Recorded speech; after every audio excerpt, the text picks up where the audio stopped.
মানে এমন গিল্ট, তোমার মনে হয় তোমার মুখে সমস্ত পৃথিবীর যত অপরাধ আছে সবকিছু করলে যেরকম হবে ওই রকম তোমার চোখে গিল্ট দেখা যায়, ওই পরিমাণ। মনে হয় যে তুমি কাউরে, লিটারেলি তোমার বউ মরে গেছে এন্ড তুমি তোমারে কেউ কইরে দিছে, মানে ওই শেষবার করার আফসোস। তুমি যে প্রতিবার নিজের প্রমিস করো যে আর জীবনে করবো না, বাট প্রতিবার ভাঙ্গার পর ওই যে আফসোস, ইস আহারে কি করলাম, কেন করলাম, কালকে দিন ছেড়ে যাবো।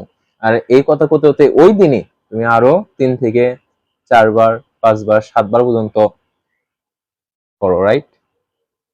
তারপর তোমার কনফিডেন্স হয়ে যাইলো, তোমার হ্যাপিনেস একদম নিচে, টেনশনে পড়ে থাকো, মাথার স্ট্রেস একদম বেড়ে যায়, ডিপ্রেশনে চলে যায়, নিজের প্রতি সেলফ রেসপেক্ট যেটা, ওটা একদম জিরো হয়ে যায় তোমার, তাই না?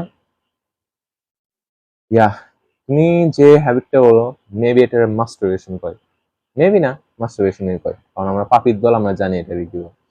তো এটার কি কি ক্ষতি এটা আমি তোমার বলবো না, কারণ তুমি যতদিন ধরে এটা করতেছো তার কিছুদিন পর তুমি যখন বুঝতে পারছো এই জিনিসটা করা উচিত না, এটা কি কি ক্ষতি তুমি এতদিন জেনে গেছো, কিন্তু তুমি এই জিনিসটা ছাড়তে পারতেছো না।